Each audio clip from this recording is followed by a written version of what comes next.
Flight crew kicks black woman off the plane. Then she arrives in a private jet. A bustling morning at Hartsfield, Jackson Atlanta International Airport sets the stage for a journey. No one will soon forget. A poised black woman named Dr. Naomi Cole steps forward, ticket in hand, confident in her seat assignment for Delta Flight 482.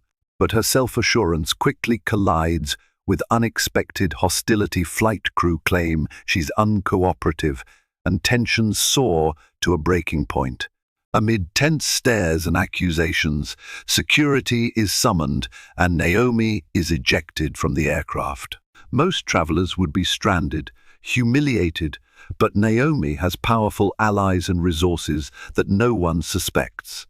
By day's end, she'll land in her own private jet, flipping the narrative and delivering karma in spectacular fashion.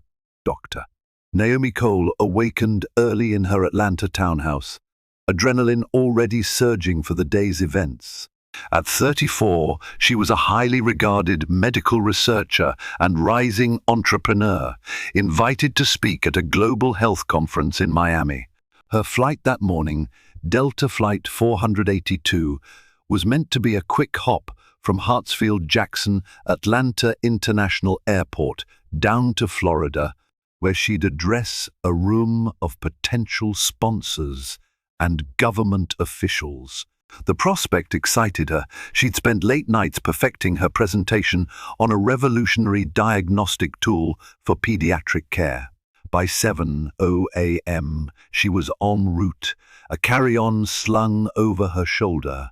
She chose comfortable yet professional attire, tailored navy pants, a crisp white blouse, and an understated gold necklace. Not flashy, but not invisible either. She had built her name on professionalism, both in her medical work and her polished public persona. Arriving at Hartsfield-Jackson, the world's busiest airport, she navigated the throngs of travelers with practiced ease. Standing at the Delta self-service kiosk, Naomi printed her boarding pass for seat 3C in first class, a small luxury offered by the conference hosts who funded her trip. She wasn't one to flaunt it, but after countless economy flights during her grueling early career years, she appreciated an occasional upgrade that allowed her to rest or even finalize slides. Security lines were manageable that morning.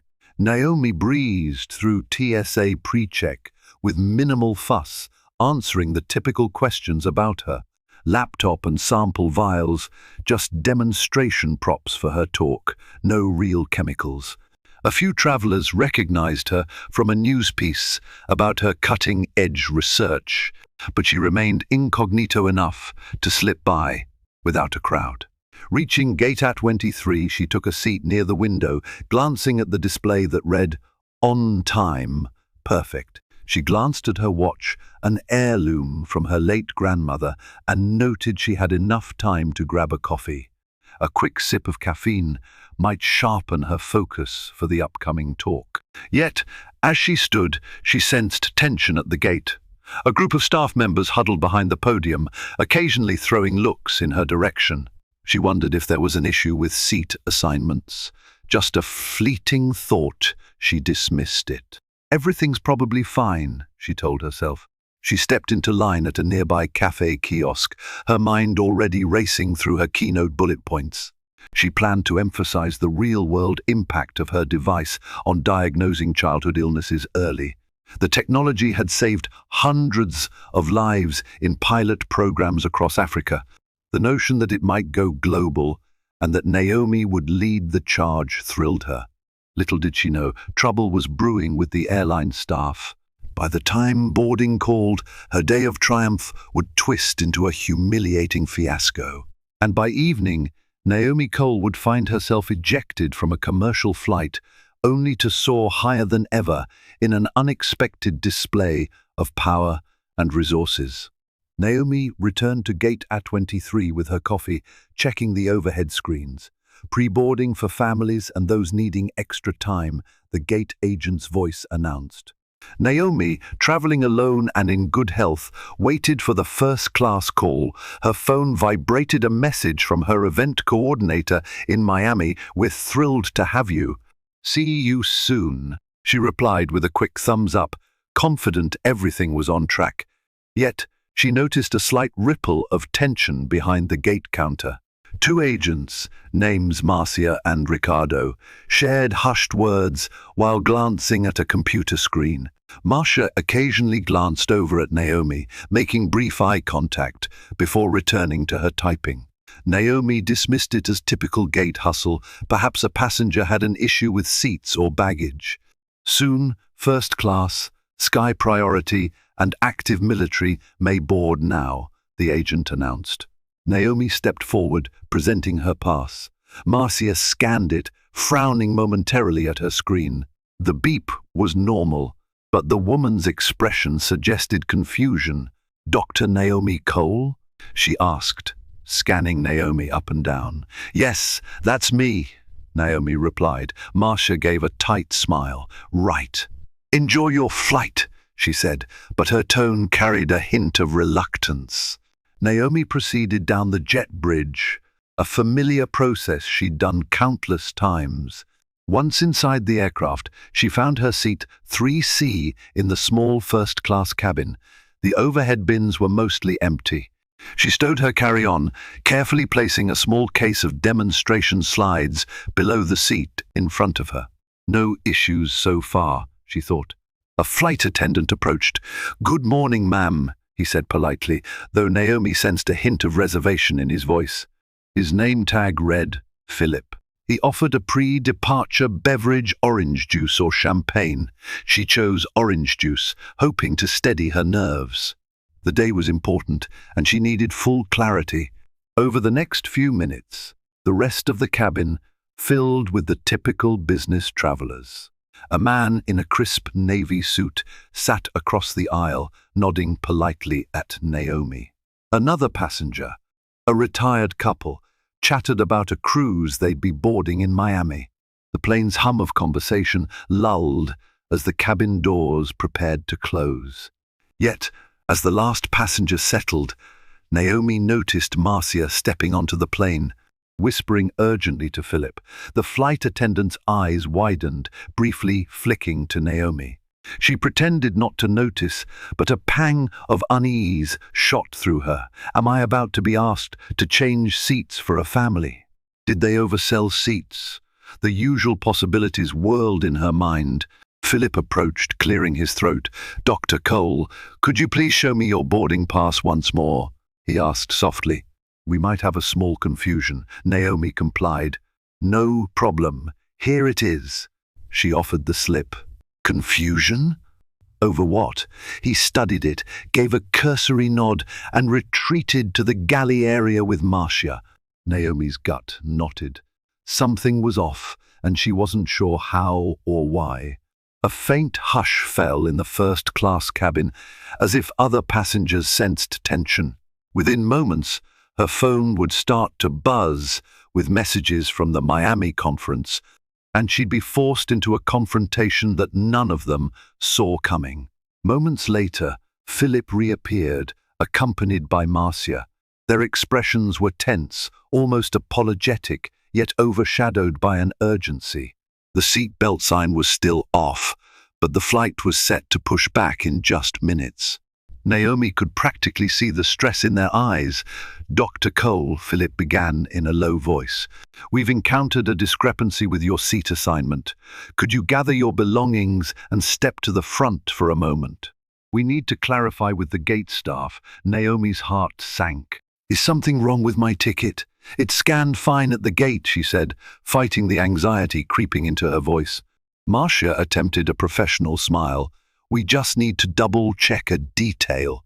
Please, if you wouldn't mind." Naomi felt a swirl of confusion and annoyance. She glanced around at the other passengers in first class. Some watched with sympathetic looks. Others wore the mild curiosity typical of travelers who sense drama. The retired couple looked anxious, perhaps worried about a delay. The man across the aisle frowned as though wanting to speak up. Slowly, Naomi stood, retrieving her carry-on and demonstration case. She stepped into the aisle, trying to maintain composure. She hated scenes, but a swirl of frustration was mounting. I can't have this delay. The conference starts in just a few hours. As they reached the aircraft door, a second flight attendant blocked the way further down. With Marcia leading, Naomi stepped onto the jet bridge. The door sealed behind them, leaving the first-class cabin abuzz with whispers. Some passengers speculated it was a seat conflict. Others suspected something bigger. A wave of hush fell, overshadowed by the hum of the plane's ventilation. Marcia guided Naomi to the gate podium, where Ricardo stood wearing a troubled expression. Immediately, Naomi asked, "Could someone please explain what's happening? I have a confirmed seat. Is there a double booking?" Ricardo glanced at a computer screen. "Your seat is valid, Doctor Cole, but the system flagged a security concern. We're told you're uncooperative or presenting a possible risk." The crew reported a problem. "Did you refuse to follow instructions?" Naomi's eyes widened. "A security concern? That's absurd. I haven't refused anything." She felt her pulse pound. "I haven't had any conversation besides you asking for my pass. This must be a mistake." Marcia crossed her arms, an edge creeping into her tone. "We received a call from the flight deck. The lead flight attendant said you were acting suspicious, rummaging in your bag, possibly ignoring crew instructions. For safety reasons, they want you removed from this flight." A rush of indignation flared in Naomi's chest. "That's not true. I was just sitting quietly in my seat. I took out my slides, that's all. I never disobeyed any flight attendant's instructions." Ricardo exchanged a brief glance with Marcia. He shrugged apologetically. "I'm sorry, Dr. Cole, but if the captain or crew are uncomfortable, they can have you deplaned. FAA regulations allow removal of a passenger who is deemed a risk." Naomi's breath caught. "Deemed a risk? Based on what? Because I'm black in first class, rummaging through a bag of demonstration items." The realization stung with a haunting familiarity. She'd read countless stories of traveling while black. Now, it was happening to her, in real time. Naomi reeled, trying to make sense of the situation. She forced a deep, steadying breath. "This is a misunderstanding. Let me speak to the lead attendant or the captain." "I can explain." Ricardo shook his head. "The pilot requested your removal. The flight is about to depart. We can't hold it for a lengthy discussion." Marcia's face remained stoic.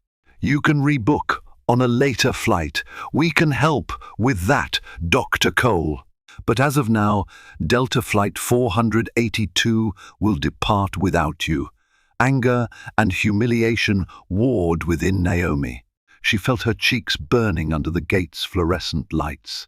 "They're kicking me off for rummaging in my bag. This is blatant prejudice." She scanned the area, noticing the open stares from other passengers waiting for different flights.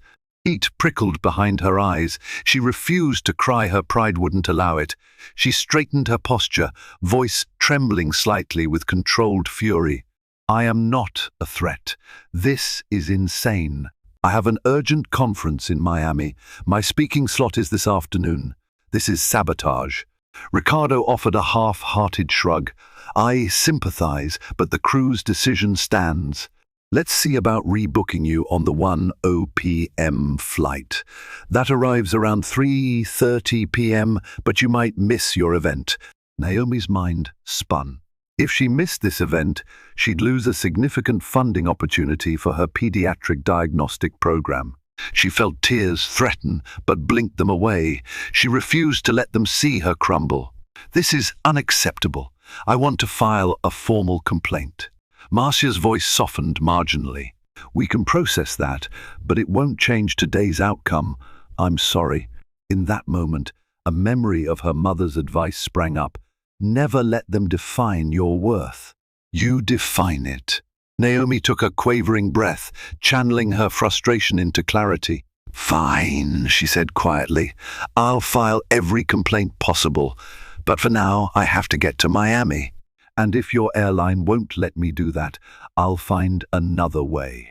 She hoisted her carry-on and demonstration case. With a final glare at the gate staff, she stepped away, the chatter of the terminal washing over her like static.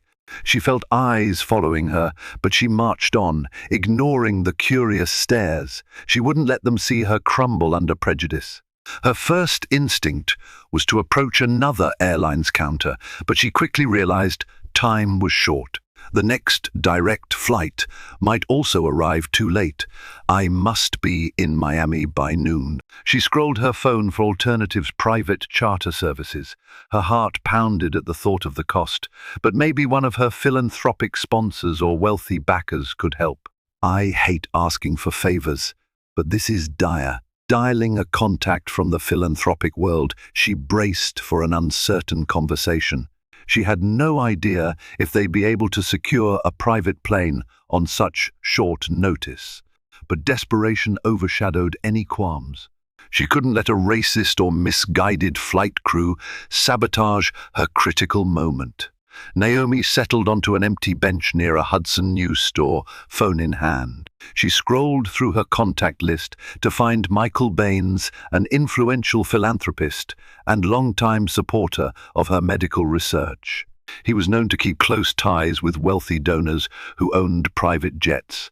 If anyone could conjure a last-minute flight to Miami, it might be him. With trembling fingers, she pressed dial.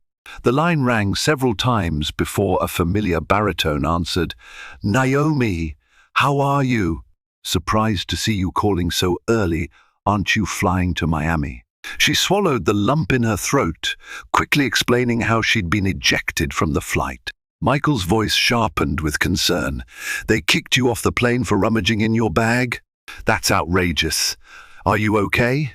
She admitted her fear, anger, and desperation. "I'm stranded at Hartsfield-Jackson with a conference talk in just a few hours. I can't miss it. I need a miracle." Michael paused, then replied firmly, "We'll fix this. Let me see if I can arrange something. My friend Avery McKinley has a private charter company, Skylux. They handle high-priority flights.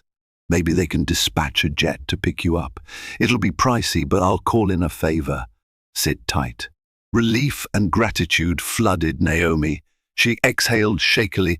"Thank you so much. I'll pay whatever I can. This conference is crucial. Without it, I might lose major funding." Michael's tone softened. "I've got you covered. We believe in your work, Naomi. Don't stress about the cost. Just stay near a place where we can coordinate your pickup details." She ended the call, heart racing with hope. A private jet?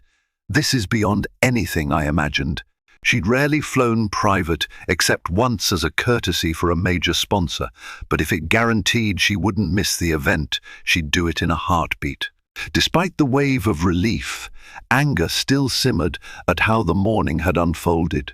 She resolved to tackle that injustice later, but for now, she needed to salvage her professional obligations. She typed out a quick email to the conference coordinator, explaining a flight delay, but promising she was en route. She avoided revealing the humiliating details. Michael texted minutes later, "Avery will call you soon. They have a jet at Fulton County Airport Brownfield, about 15 minutes from Hartsfield-Jackson. They can depart in an hour if you can get there." Naomi's breath caught. Brownfield is a smaller airport, but yes, it's feasible. She replied with a grateful yes. "I can do that," then gathered her composure. She checked her watch. It was 8:30 a.m.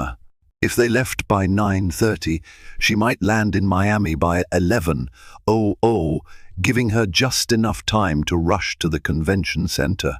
Clutching her carry-on, she strode out to hail a taxi or rideshare. The day had started with heartbreak, but a potential rescue sparkled on the horizon. If this plan worked, she'd not only make her conference, but also deliver the biggest blow to the airline staff who discounted her. She would arrive at her destination, not in economy or even first class, but in her own private aircraft arrangement. Karma indeed had a sense of irony. Naomi hopped into a rideshare outside the main terminal, instructing the driver to take her straight to Fulton County Airport Brownfield. The driver, a cheerful older woman named Janet, chatted about the morning's traffic, oblivious to Naomi's internal storm. Naomi responded politely, but her mind was on the ticking clock. The city's mid-morning traffic slowed them a bit, but by 9:00 a.m. they pulled up to the private aviation entrance. Modest compared to Hartsfield-Jackson, Brownfield had a small terminal building, a few hangars, and a runway reserved for general aviation. Naomi stepped out, heart pounding with urgency, and approached the lounge door labeled Skylux Charters. Inside, a polished lounge area greeted her. A uniformed staff member behind a desk looked up. "Dr. Cole?" he asked, as though he'd been expecting her. Naomi nodded. "Yes, I believe Avery set something up for me," he smiled. "Absolutely. Mr. Baines gave us the details. Our Gulfstream G280 is on standby. Let me confirm your flight plan to Miami." He tapped a screen, then said, "We can depart as soon as you're ready. Captain Davis is just finalizing the fueling." Naomi felt a surge of gratitude. She'd only seen pictures of Gulfstream's sleek, modern private jets typically used by high-powered executives or celebrities. That she'd be whisked away in one after being unceremoniously booted from a commercial flight felt surreal. "Thank you. I'm ready now," she said.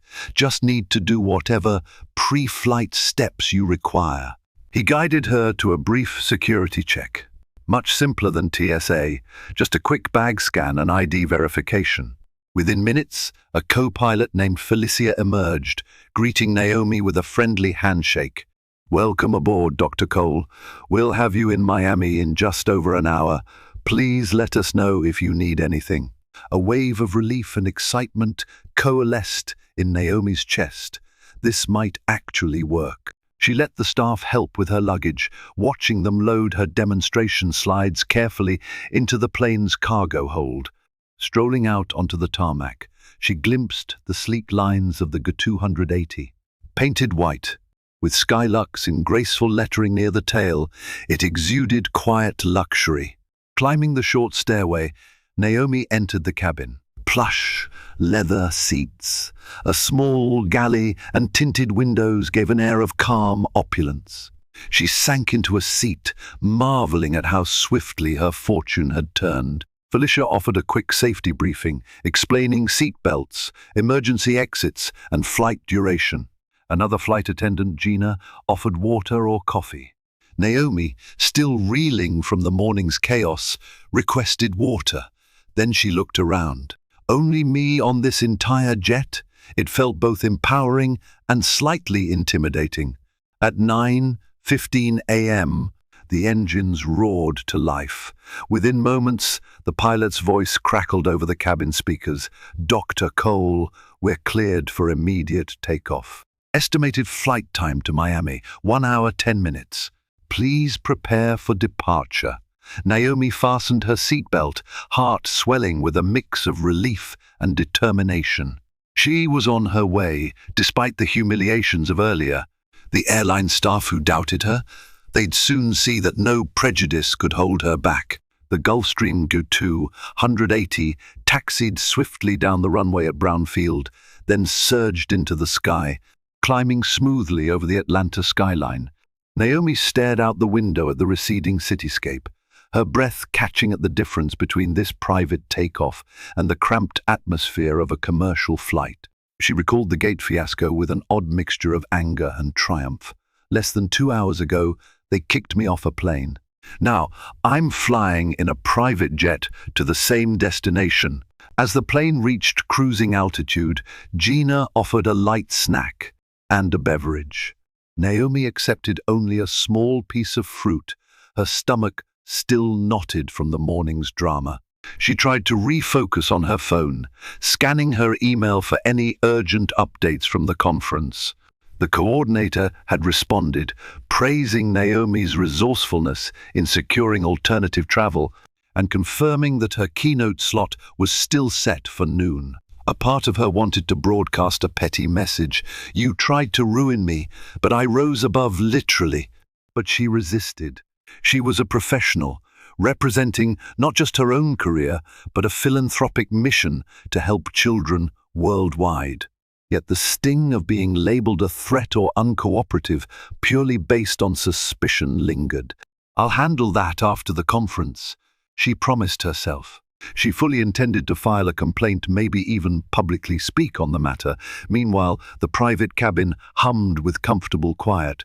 Felicia, the co-pilot, emerged to check if Naomi was comfortable, telling her they'd land around 10:25 AMAT, Miami Opa Locka Executive Airport, an alternative to the busier MIA.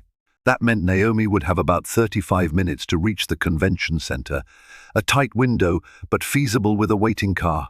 Sipping on water, Naomi let her mind drift to her upcoming keynote. She'd highlight her new pediatric diagnostic tool, how it reduced false negatives by 80%, saving countless young lives.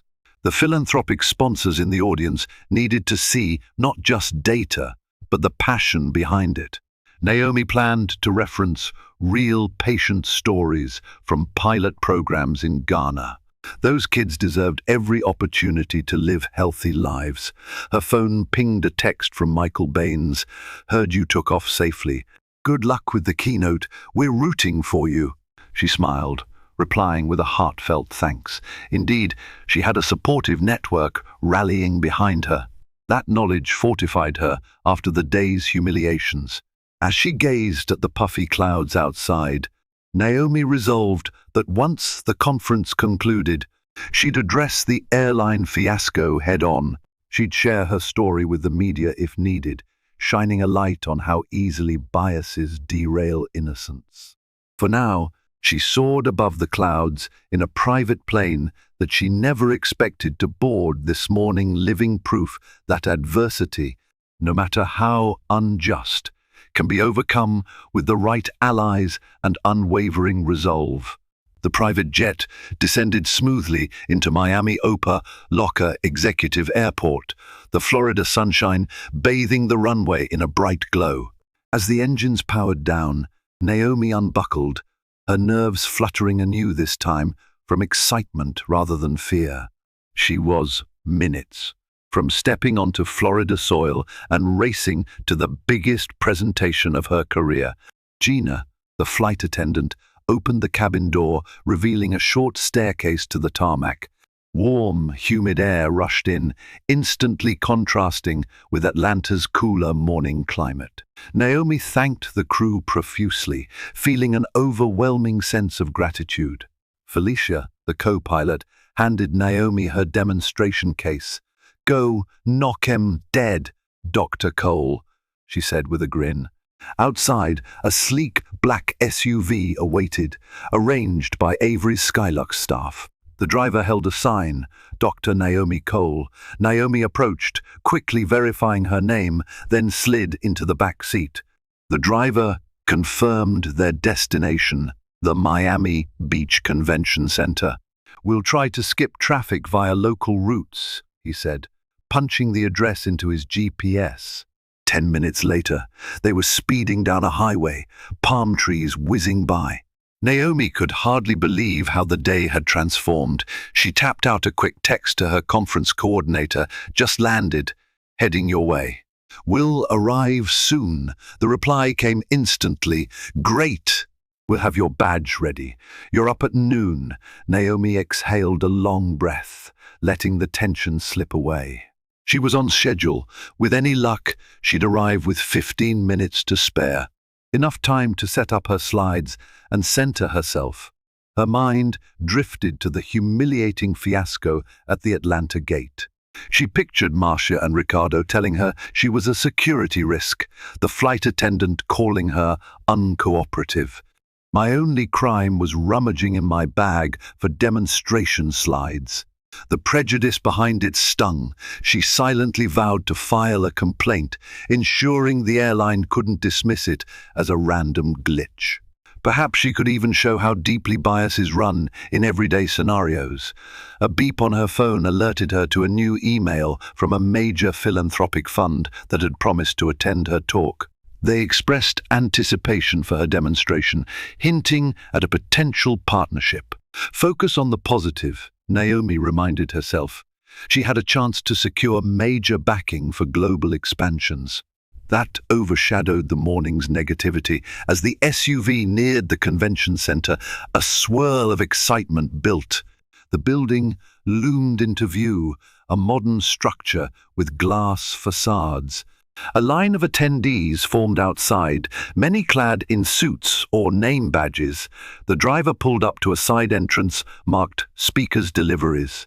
Naomi stepped out, heart racing. I made it. And not just in any old way, she arrived via a private jet, a move that ironically upstaged the attempt to shut her out of the skies. She grabbed her demonstration case, thanked the driver, and marched toward the double doors. Time to transform her morning's adversity into an unstoppable momentum. Conference staff ushered Naomi through the hallways of the Miami Beach Convention Center, leading her directly to the speaker prep room. She had only minutes to finalize her slides on the provided laptop before stepping onto the stage. Her heart thumped with adrenaline, but also a renewed sense of purpose. The short fiasco in Atlanta had crystallized her resolve. Adversity only fueled her determination to succeed. The backstage area hummed with controlled chaos. Presenters hustled. Last-minute microphone checks echoed. Naomi clipped on a wireless mic with the help of a stagehand who whispered, "You're up in 5. Break a leg, Dr. Cole." She gave a grateful smile, tucking a stray lock of hair behind her ear. Peeking out from behind the heavy black curtain, she saw an auditorium filled with professionals, foundation heads, healthcare investors, government officials. A large banner read Global Health Innovations Summit 2024. The current speaker wrapped up, receiving polite applause. Then the MC's voice boomed. "Next, we're honored to present Dr. Naomi Cole, whose groundbreaking pediatric diagnostic tool is saving lives worldwide." Applause swelled as Naomi stepped forward. The bright stage lights momentarily blinded her, but she found her composure, scanning the audience for friendly faces. She recognized some philanthropic leaders, including a few who had previously funded her pilot projects. She inhaled and began, "Good morning, everyone. My name is Dr. Naomi Cole, and I'm thrilled to share a vision that puts life-saving technology into the hands of clinics around the globe, particularly in underserved communities." Her voice steadied as she spoke about the impetus for creating the diagnostic device, the personal stories of children who'd avoided critical complications thanks to early detection. Slides clicked through images of rural clinics, test data, and the smiling faces of young patients. The crowd leaned in, rapt with attention. As she moved into the technical portion, explaining how the device used advanced imaging to detect infections at early stages, Naomi marveled at how seamlessly her speech flowed. The stress of the morning fell away, replaced by the unstoppable passion for her cause. She recounted a crucial moment in Ghana when a single test saved a child's life, prompting local health workers to champion the device further. Eager eyes in the audience told her that potential sponsors were enthralled. She concluded with a direct invitation, "Join me in making this device universally accessible. With your support, we can scale production and ensure every child, no matter their location, receives timely, life-saving diagnostics."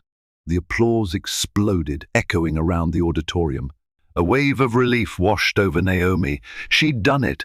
Despite being kicked off a flight hours earlier, she now stood victorious, forging the next steps for her life's work. A sense of poetic justice coursed through her veins. The same spirit that overcame the morning's prejudice was the same spirit now rallying an entire room to champion a greater cause. After the keynote, Naomi was swarmed by enthusiastic attendees. Foundation directors asked for her contact details, government health officials inquired about potential pilot programs, and journalists requested interviews. The energy was exhilarating, like stepping into a future where her device scaled globally, saving countless young lives. Eventually, she found a quieter corner near the refreshment tables. She sipped water, grateful for a moment's respite. That's when her phone buzzed with a text from Michael Baines. "Heard you rocked the keynote. Proud of you. Let's catch up soon." Naomi smiled, sending a grateful thumbs up. She then noticed a missed call from an unknown Atlanta number. Possibly the airline? She decided to return the call after the conference. Let them wait. She wasn't about to let them overshadow her triumphant moment. During a break, the conference moderator approached Naomi, beaming.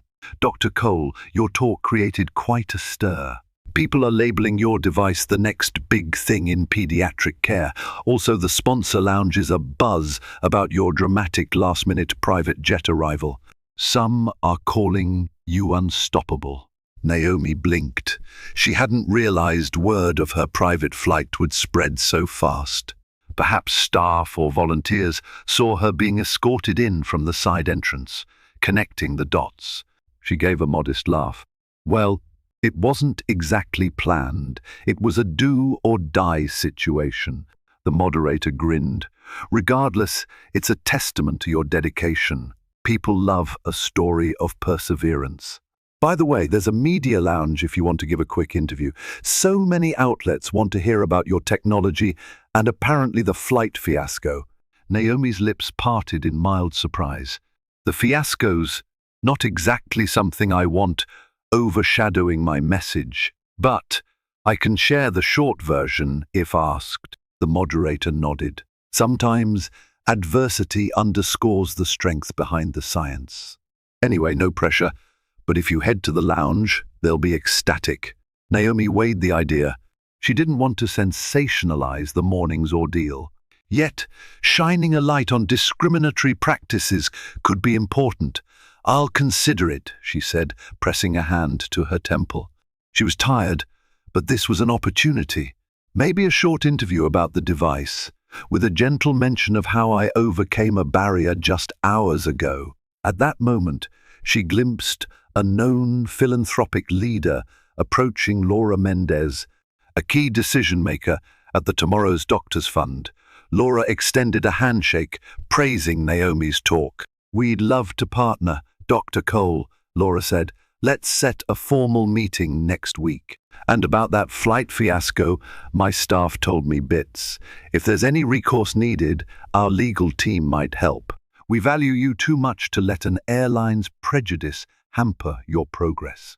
Naomi felt tears prickle at the back of her eyes, though she kept her composure.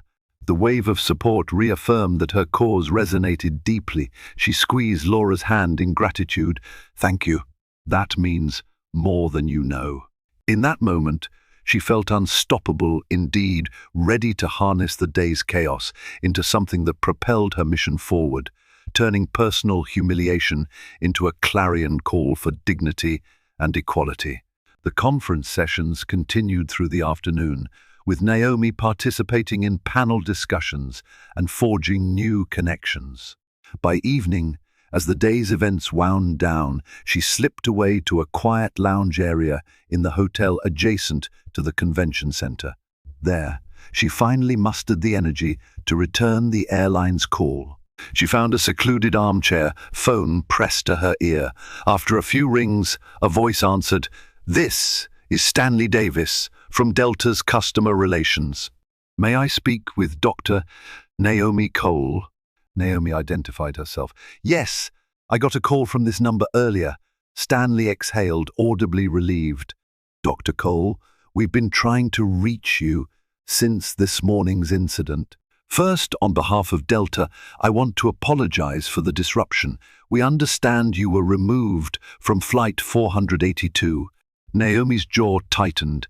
Disruption is putting it mildly. I was publicly humiliated. My seat was taken from me over a false security concern. She tried to keep her tone measured, but couldn't hide the anger creeping in. Stanley cleared his throat. We are investigating the matter. We have statements from the flight crew who said they found your behavior suspicious, rifling through a bag and ignoring instructions. However, we also have passenger testimonies indicating you did nothing out of the ordinary. It appears we have conflicting accounts. Naomi's eyes narrowed. Then you should trust the passenger testimonies. I had essential demonstration materials in my bag.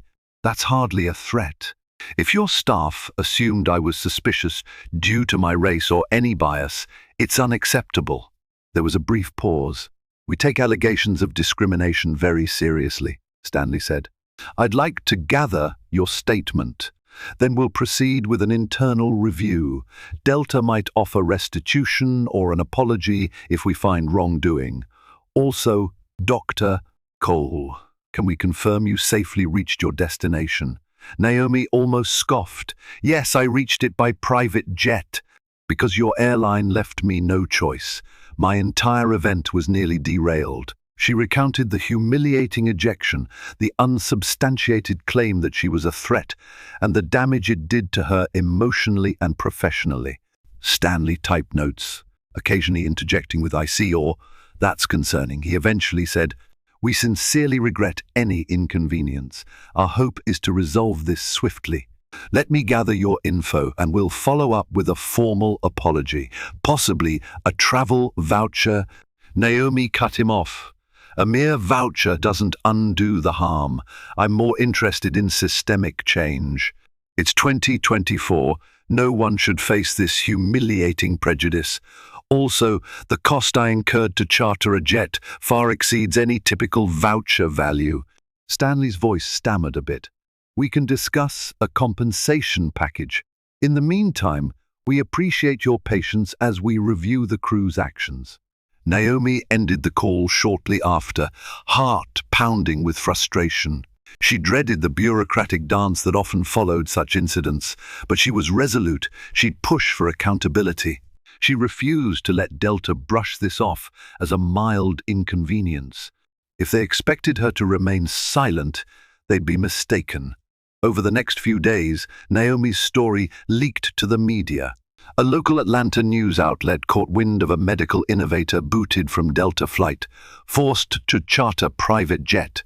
The piece highlighted how a leading figure in pediatric diagnostics was nearly prevented from delivering her keynote. They interviewed a passenger from the flight who confirmed Naomi's calm demeanor and labeled the airline staff's reaction over the top. The story went viral in certain circles, especially among advocates for social justice. Hashtags like #FlyingWhileBlack and #MedicalHeroMistreatment trended regionally on Twitter. Naomi's phone buzzed incessantly, friends checking on her, activists offering support, journalists requesting interviews. She tried to maintain a measured approach, focusing on her philanthropic mission. She gave a short statement to a major health magazine, emphasizing the need for awareness of implicit bias and improved airline protocols. Meanwhile, Delta's corporate PR scrambled to manage the growing controversy. A spokesperson issued a brief apology on social media, stating, "We regret any distress caused to Dr. Naomi Cole. We're committed to a thorough investigation and ensuring our policies uphold respect for all passengers." However, critics deemed it too generic. Sponsors from the Miami conference, outraged that a keynote speaker faced such discrimination, also voiced public condemnation.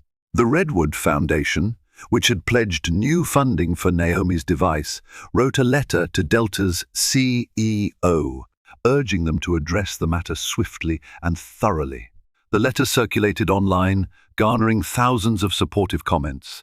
Naomi found herself swamped by media queries, CNN, MSNBC, and even local networks wanted to feature her story.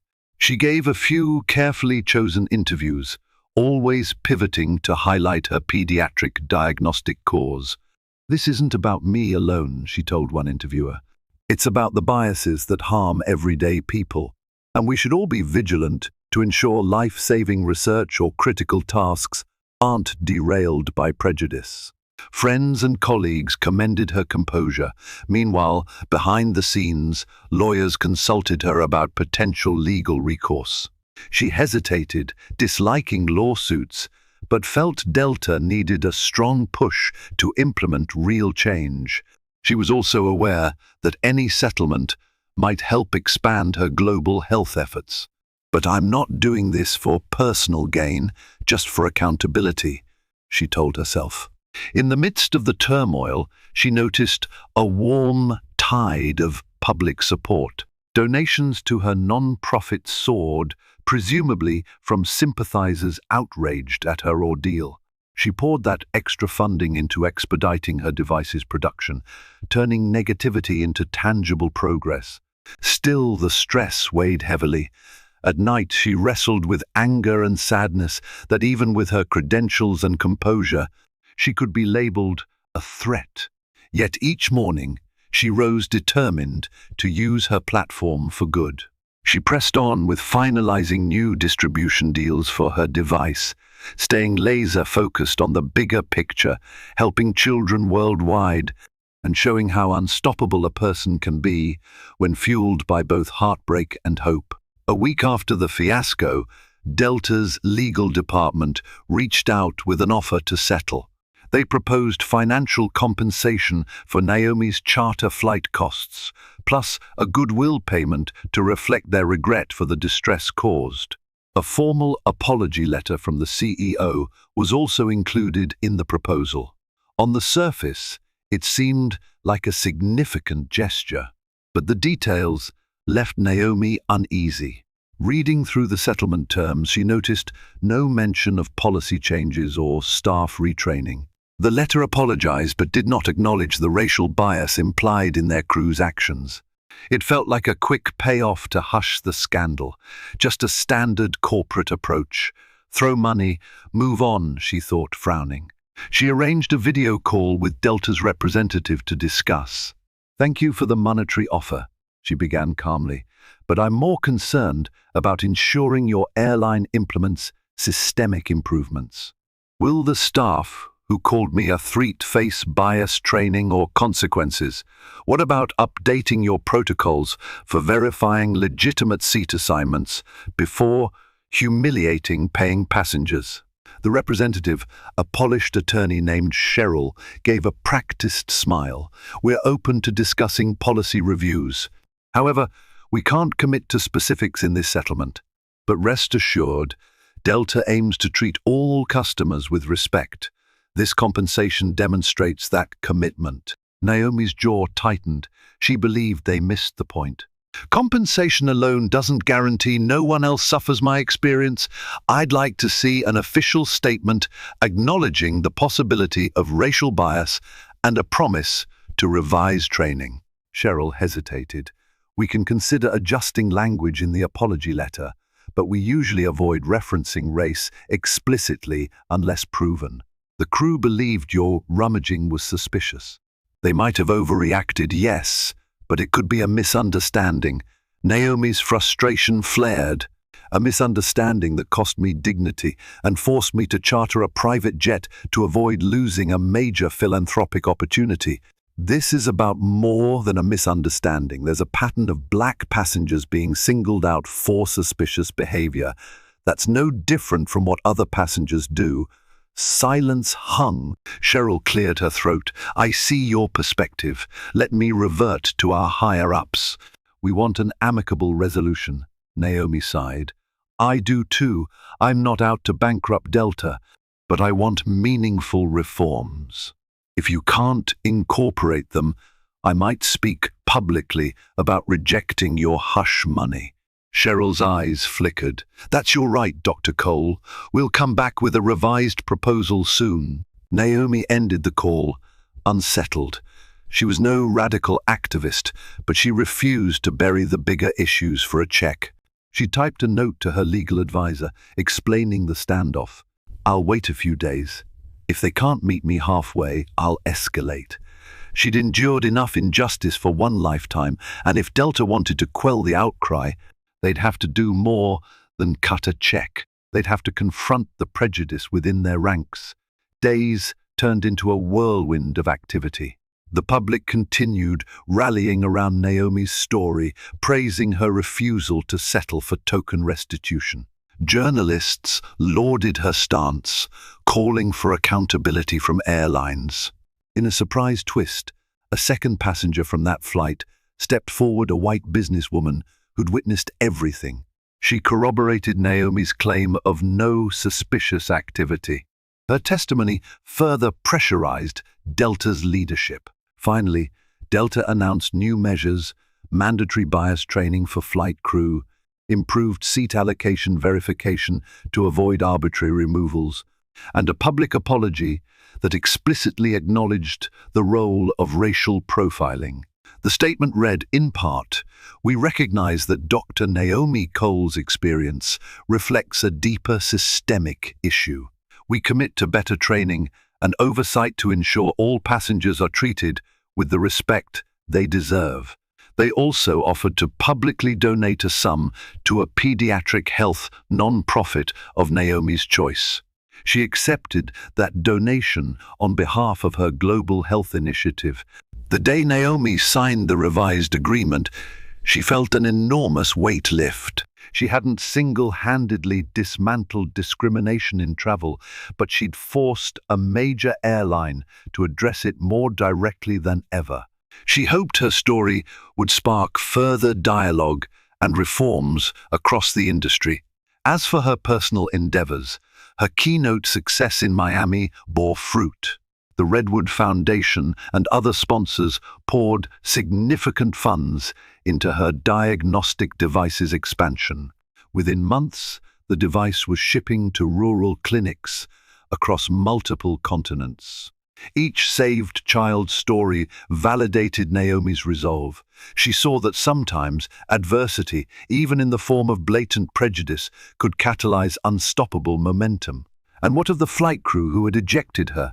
She heard rumor that the lead attendant was placed on administrative leave pending an internal review.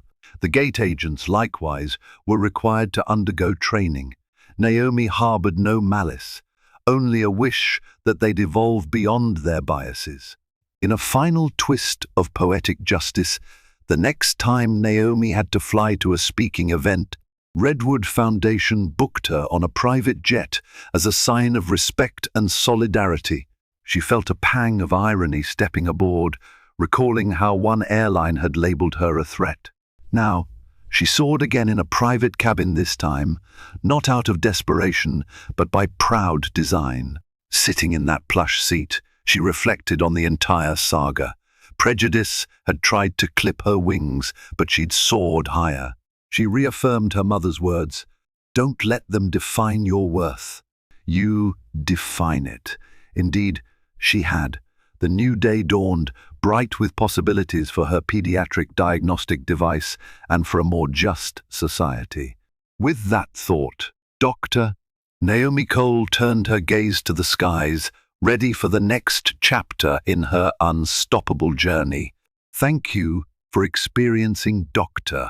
Naomi Cole's incredible saga, from humiliation at the gate to triumph on a private jet, to demanding real change from an entire airline.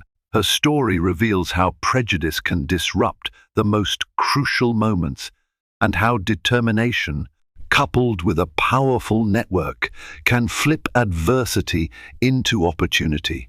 In the end, Naomi's unwavering stance forced a giant corporation to confront bias head-on, creating a ripple effect that extended far beyond a single flight. If this story moved you, please like, share, and subscribe. Your support helps keep these voices and dramas alive, reminding us that sometimes the greatest breakthroughs stem from life's toughest setbacks. Let's stand together, championing respect for all and forging a world where no one is deemed unworthy of any seat. Thank you for watching.